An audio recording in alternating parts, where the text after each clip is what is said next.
Well, Egypt is bracing for the opposition's biggest show of force so far as the president refuses to back down from a decision to give himself sweeping powers. Protesters are gathering in Cairo's Tahrir Square for a day of defiance. The president's supporters had organised a similar march but called it off due to concerns about possible violence. The president has sought to defuse the crisis by saying his immunity from prosecution is only intended to protect the state institutions and would not cover all his decisions. But opponents want the president to withdraw his decree completely, saying it is anti-democratic.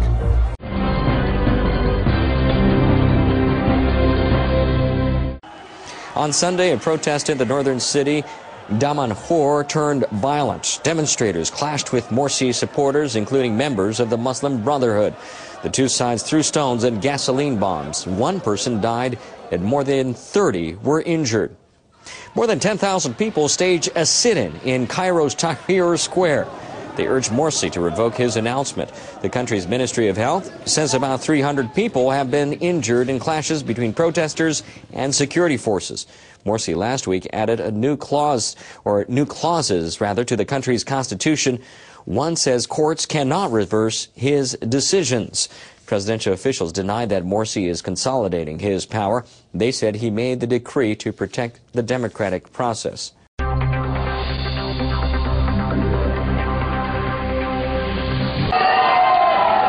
At times, the scenes unfolding in Tahrir Square this weekend resembled the uprising which led to the downfall of Hosni Mubarak's regime in January last year.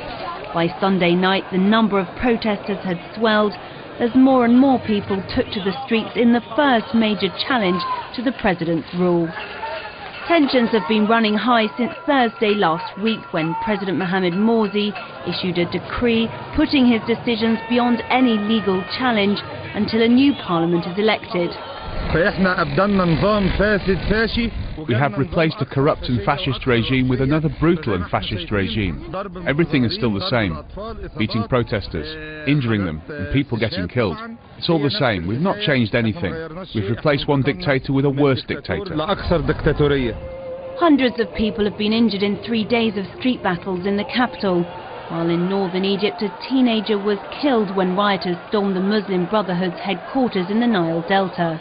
It's the worst crisis President Morsi has faced since taking office earlier this year.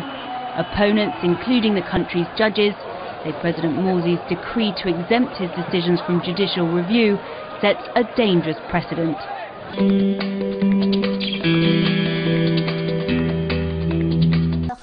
Egyptian President Mohamed Morsi appears to be softening a decision to grant himself sweeping new powers. After a meeting with senior judges, a spokesman for Morsi says only presidential decisions relating to sovereign matters would be protected from judicial review. As protests continue in Cairo's Tahrir Square, anger still remains over the new decrees that put the presidency above the law. This kind of declaration is a violation against our judicial authorities. Judges, lawyers, the people and political movements, all of them are against this decision. We're asking the president to cancel these decrees. If he does not respond, we will continue our demonstrations until he resigns. And we'd like to remind him that it took only 18 days to oust Hosni Mubarak. In Morsi's case, we can do it in 7 days.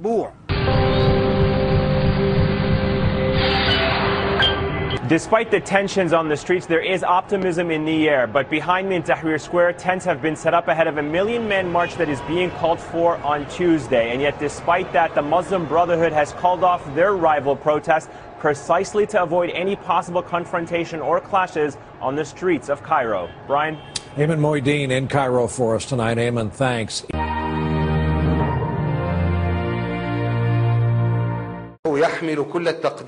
His Excellency expressed his appreciation of the judiciary and its members and took into account their independence, which is a safety valve which protects all its citizens. He affirmed that the retrial of those accused of killing or injuring people during the revolution will only be held when new evidence is available. What was also mentioned was that any proclamation or decree by the President connected to the sovereignty of the state will be protected. This will be a temporary measure till the new constitution comes into effect. The President expressed his appreciation for them and urged them to go back to work. He also reiterated to the Supreme Council of Judges that there shouldn't be any clash or difference between the executive authority and the judiciary. The judges expressed their satisfaction that the President was maintaining the independence of the judiciary and protecting it. There are no amendments to the proclamation.